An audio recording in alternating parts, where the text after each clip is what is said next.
Hello and welcome. This is your October astrology and tarot forecast. And this reading is for Leo and Aquarius placements. So if you have a sun, moon, or rising sign in Leo or Aquarius, this reading is for you. You can also listen to this if you have Mercury, Venus, or Mars in Leo or Aquarius, or any other planet or aspect in Leo or Aquarius. I'll try and give you an overview of where that energy is going to show up for you, and then we'll look at the tarot cards. If you're new here, I'm so glad you're here. My name is Lisa Merrifield. I am with Trails Edge Astrology, and on this channel, I strive to give grounded and practical advice so busy people like you can make your best decisions. All right, let's talk about October. So, October is probably going to be pretty intense. There's just a lot of energy. It's been intense since July, and it's going to be like I think we need to just get used to this for a little while. It's an intense patch of sky here. So, self-care is the name of the game. Take care of yourself, give yourself grace, give others grace, all of that. All right. So, what's happening this month that is going to make it so intense? Well, we start off on October 2nd with an eclipse in Libra. So this is a new moon eclipse or a solar eclipse, and the energy is going back and forth between Libra and Aries. So we will all likely feel some reverberation from this eclipse. Eclipses bring a lot of energy. They bring a little chaos, a lot of chaos. They bring change. Eclipses are very much harbingers of change. So so the beginning of the month starts off with a bang, if you will. This is the second eclipse in this eclipse series. So we had an eclipse on September 17th, a lunar eclipse on September 17th, and then this is the second part of that. So for you with Leo and Aquarius rising, this eclipse is showing up in your third and ninth house. So there is some story of wisdom, some illumination, or some new understanding about your mental processes or your thoughts, your ideas, how you communicate, any of those kinds of things. Something about finding truth, finding wisdom, how you process ideas. Something like about that is up for renewal or revision. If you have specific placements in Libra in particular, um, it may be even stronger. If an eclipse touches a sensitive point in your chart, so any of your natal placements, particularly um, Mercury, Venus, Mars, um, particularly Mercury, Venus, Mars, that the eclipse will definitely be be of greater impact to you. So for those of you with Leo and Aquarius placements, not necessarily a rising sign, with placements like your sun or your moon are in Leo or Aquarius. I can't necessarily tell you exactly where it's going to show up in your chart, but but this eclipse is sitting, in an uncomfortable place. Um, it has the potential to illuminate something about relationships or the way you find harmony, beauty, and balance in the world. All right. There is a little bit of a saving grace with this eclipse, though. We have what's called a grand water trine that is talking to the eclipse energy. So, an eclipse in Libra is ruled by Venus, and Venus right now is in Scorpio. So, Venus is in what's called this grand water trine. So, it is in a trine, which is a harmonious aspect to Saturn, which is in Pisces, and Mars, which is in Cancer. So the three of them are having a nice conversation together. Grand trines are very stable energy. They really help us engage and work smoothly through processes. They're really self-contained. They're just kind of like engines that just keep on going. So, this grand water trine, with Venus ruling the eclipse, which can sometimes be chaotic, um, I think is going to give us the ability to really lean into relationships and how we connect with other people, have emotional connections with other people. So for the Grand Water Trine, Venus is all about the connections and the relationships, and then it's speaking easily to Saturn, which brings some structure and boundaries, and structure and boundaries and maturity to whatever's going on. And then they're both having a harmonious conversation with Mars, which brings some ability to take action on what you're thinking about, or um, yeah, what you're thinking about. So, or whatever comes up for you. There's some structure there. So I think that's going to be really helpful.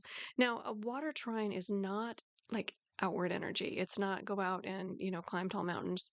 It's more internal. It's more emotional, it's more feeling, it's more gut check. So, yeah, it's not going to be probably, um, you know, your the cavalry coming in, but it's going to be more just like you have the emotional bandwidth, you have the spoons to handle the chaos a little bit more effectively, the chaos of the eclipse a little bit more effectively. Um, I guess that said, Mars in Cancer can be a little bit passive aggressive sometimes, so you might just keep that in mind and not go there unless you need to. So, so yeah, uh, this water trine just kind of helps you lead with your gut. So if you're in Aquarius rising, this water trine is in your second, sixth, and 10th houses. So these are your money houses, your how you earn money, how you spend your time, how you do your work. Um, so so yeah, so they should show up. You should have some strength um around more material things, like what your job looks like, how the money is flowing, um, what you do day to day. And Venus, the ruler of the eclipse, is in your 10th house right now, so shining some light on your career. So there's something career oriented that I think is stabilizing during this eclipse. If you are a Leo rising, this is happening in your fourth, eighth, and 12th houses. And these are the houses of karmic entanglements. They're related to family, or your relationships with your commitments and contracts with partners, or connection to the cosmic consciousness. So this could also be about roots and foundations. It could be physical contracts. It could be like a mortgage or something like that, and maybe some mental or emotional healing could come with this. So very, very intuitive places. Whereas Aquarius rising has this energy in more grounded places, more things that show up easily in the 3D world. This Leo rising, this grand water trine is really going to be more feeling, more intuitive. So that's the beginning of the month. Again, eclipses are intense, and so give yourself grace, give everyone around you grace. There's a lot of energy in the sky at the beginning of the month, and it doesn't go away. So by mid-month, we are really going to start to feel some Plutonic and Uranian energy. So the planets going into Scorpio, as they're leaving Libra, they will square Pluto, and as they are working their way through Scorpio, they will oppose Uranus, and um, and neither of those are insignificant transits. Um, so there's likely to be some tension around the middle of the month through the end of the month because of those squares and oppositions. Now, squares bring creative challenges, so it's energy that wants to be resolved. It's energy that wants to find a path through.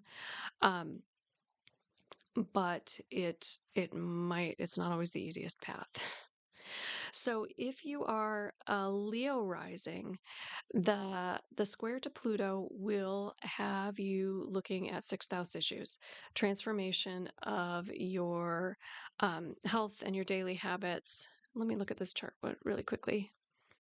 Um, Hold on, I'm going to pause for just a second. Okay, sorry about that. Just checking to make sure I'm right. So if you're Leo rising, Pluto has been doing a number on your Your daily habits, how you show up in the world, could be your health. You might have had some health issues. Leo's been in Capricorn for a good long time, since about 2008. And so whatever is happening has been happening over the years. Again, health, daily habits, your routines, how you show up for yourself and other people. Um, so so Pluto's in the last throes of its time in Capricorn. It'll be there through November 19th. And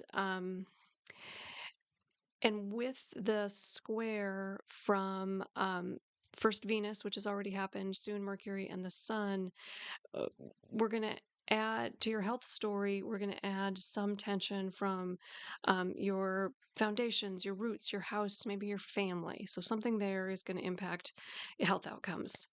If you're an Aquarius rising, Pluto has been in your 12th house for the last many, many years, which has been transforming your spiritual and emotional health, your connections to source, your feelings of being trapped. That can sometimes show up with 12th house issues, or your connections to the cosmic consciousness. But definitely, both of these, both Leo and Aquarius rising, have been dealing with some transformation around health, mental, physical, emotional kinds of health. So, so, so that's where Pluto has been.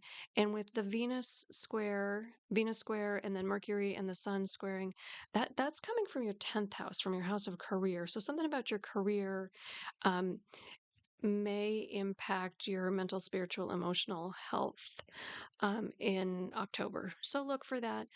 uh, maybe it's really external, maybe it's not. It might just be kind of like malaise or anxiety. So then after those planets move um, into Scorpio, they're going to come into opposition with Uranus. And when planets oppose Uranus, Uranus is trying to break down calcification. It's trying to make sure, trying to get us unstuck. So in places that feel too tight or too constrained, Uranus will find a way to break those things up. So so for you with Leo and Aquarius rising, that will be in your 4th and 10th houses. And so that is about your public and your most public and your most private parts of your life.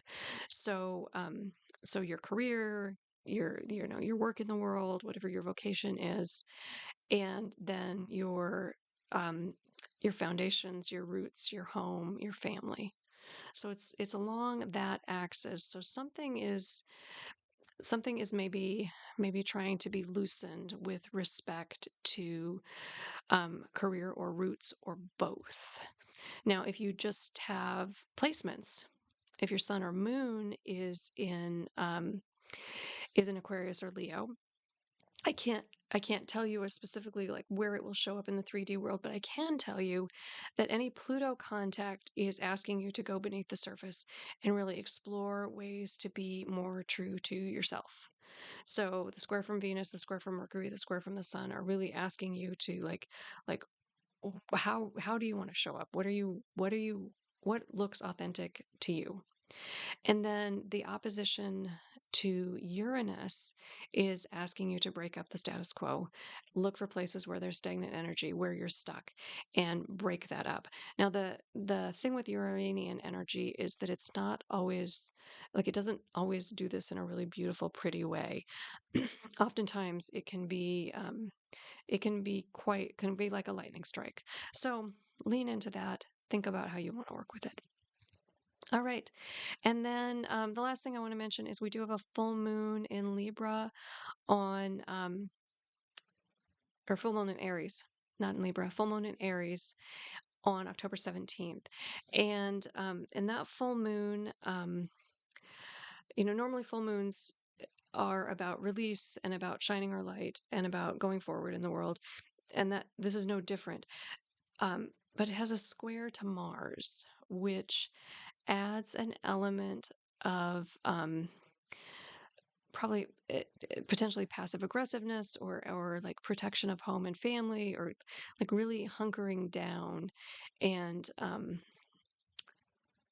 Yeah, and just I feel like this full moon is not going to dial things back any. It's going to, if anything, um add more fuel to this fire that is going on. So look for that, and just know that pretty much from the middle of October on, um, we are going to be feeling these Plutonian and Uranian tensions. And then that full moon with the square to Mars is not going to help. So that's what's going on this month and where it will show up for you. So I hope that was helpful. If it was, would you take a second right now to give me a like?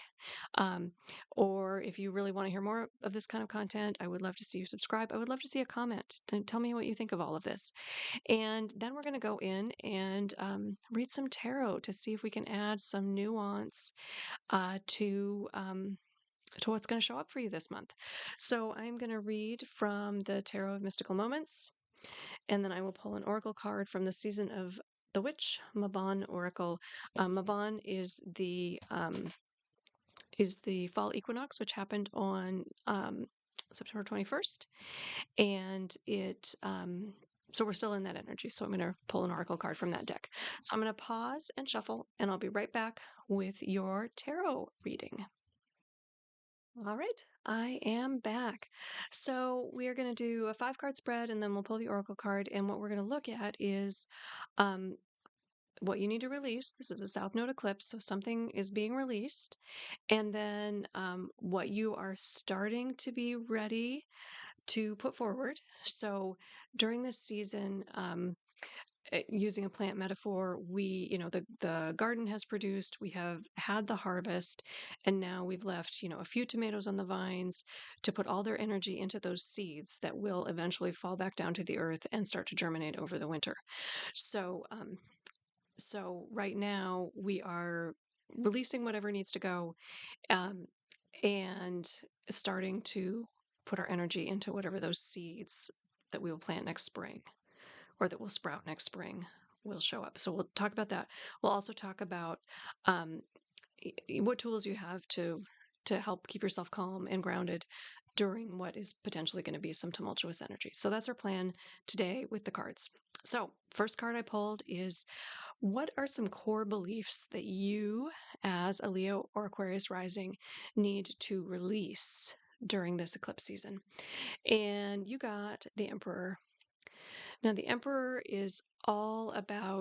um, is about structure and about playing by the rules and about formality, and so I think there's some core belief about you showing up in a certain way, and this makes really a lot of sense, I think, for Leo and Aquarian energy. They're both fixed signs. So you show up, you do the things you do, and there's not a lot of flexibility or spontaneity necessarily involved in the way you interact with the world. So there's something about just releasing some of that fixity and rigidity, um, and definite rights and wrongs, um, that I think will help you as you move forward through this eclipse season. All right. What behaviors do you need to release? You got the Nine of Pentacles. So the Nine of Pentacles is about abundance. Nines are, you're almost done with the story, and Pentacles are about um, nurturing and caring for yourself. It can be literally your job, your income, those kinds of things. Um, so the behavior that goes along with this is that although you have abundance, you have harvested, sometimes you can be bored. Sometimes you can be like, is this all there is? And so I think that that it might be time to release some of that apathy around what you have. Maybe the flip is an invitation to more gratitude for the things that have come, that you have been able to harvest. So um yeah, so some behavior around um releasing apathy around appreciating what you have.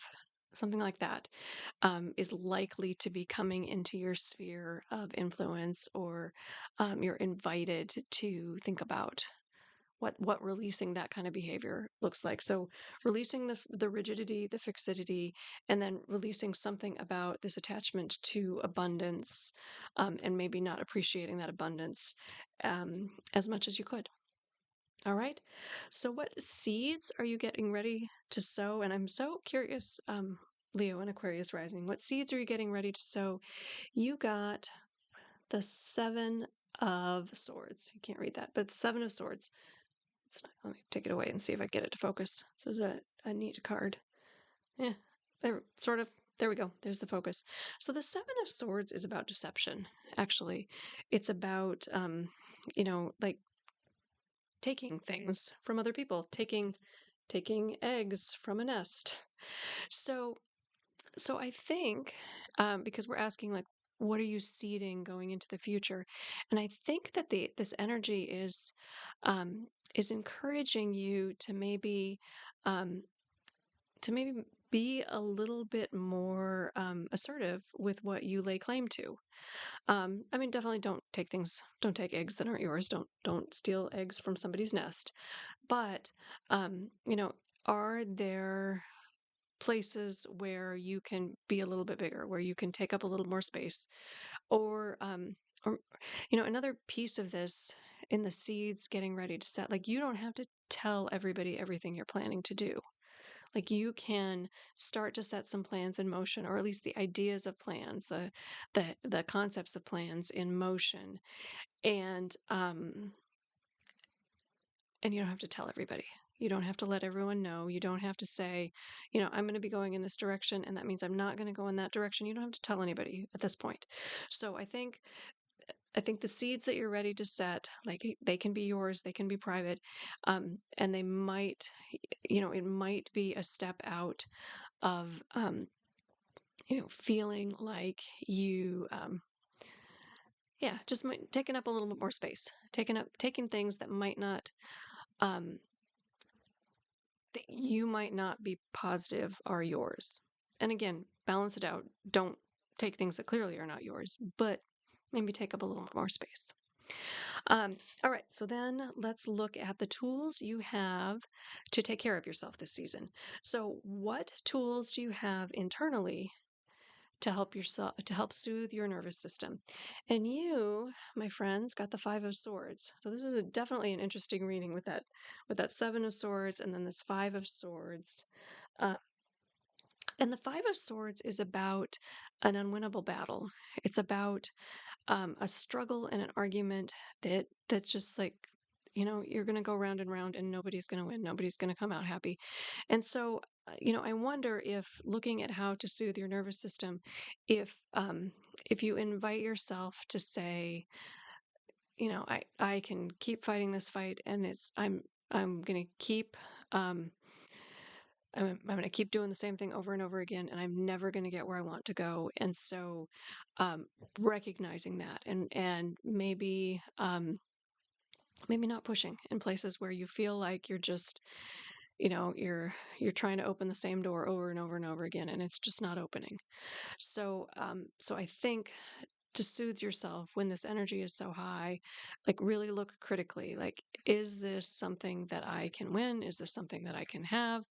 Um, and if it's not, or maybe it's something you really want and you're just not getting any traction. Like there was a time when I was trying to find another day job before I committed to being an astrologer, or I was trying to find another day job, and I don't know how many. I probably applied for 50 jobs, and I got one interview. And so I feel like it's that kind of thing, like admitting this is obviously not the way I'm supposed to be going. So admitting to yourself that there are some battles you can't win, and that's okay, and letting that go. That will help soothe your nervous system during this season of the year. And then what external things will give you warmth this month? What external kinds of things? So internally, knowing what battles to walk away from. Um, Externally, you got the Three of Swords. So again, these are tough cards. So what I'm thinking is, so the Three of Swords is typically heartbreak. And so what I'm wondering what external things can give you energy this month. Maybe feeling your feelings. Maybe you've had a loss. Actually, that could be true. Maybe you've had a loss. Maybe something has not come to fruition the way you want it to. And you can recognize that it's never going to happen, and acknowledge those feelings, acknowledge the pain, maybe engage with somebody who has hurt you or who has broken your heart, or maybe you've broken their heart, and just engaging with that energy, and being open to it, and giving yourself grace and giving others grace. So there's something about like feeling, letting yourself feel into, or letting yourself sit with things that are painful is potentially really important this month. Not shying away from that, and like engaging with that energy that perhaps does not feel as good as you would like, or perhaps does not, perhaps really has caused some pain, like that in the end will take you further than trying to shove it down. I hope that makes sense. So there, yeah, I feel like with your Aquarius and Leo placements, like there's something that has happened, um, and and there's just some energy there around, like stepping in and accepting that what's done is done, and that you can feel that, you can process that, you can work with that. Maybe these are therapy cards. Maybe it's do your therapy work, do your shadow work, do your energy healing, any of that kind of thing. So, yeah, but something's going on, definitely. All right. And then for the Oracle card, you got pomegranate. And it says, "Dare to taste the unknown. Let it seduce your soul awake." And so I feel like that's like this stepping into this heartache, or stepping into realizing that you can't win a battle. Like just taste the stuff you don't know. Like step in and move through. You know, um, Pomegranate seeds uh, are part of the Hades and Persephone story. So just really, really briefly, um, Persephone is up on the surface gardening. Hades wants to be with her. In the version of the story that I like, they want to be with each other, but nonetheless. Um, so Hades comes up from the underworld. Hades is the god of the underworld, up from the underworld, and captures Persephone and takes her down into his kingdom with him. And and one of the rules of being in the underworld is if you eat, then you can't go back. You can't reemerge. You have to stay in the underworld. And Persephone eats three pomegranate seeds, and thus not only stays in the underworld but becomes the queen of the underworld. So yeah, just some invitation to like partake in things that may feel forbidden, or um, may feel like, like, oh, I shouldn't do that. So let yourself, yeah, let yourself out, let yourself taste things that might take you on places in this journey that you didn't know maybe you wanted to go, you didn't know existed. All right, my Leo and Aquarius friends, I hope this is helpful. And don't forget to like, subscribe, comment, share, all of the good things, so I know you're out there. And I will talk to you soon. Bye.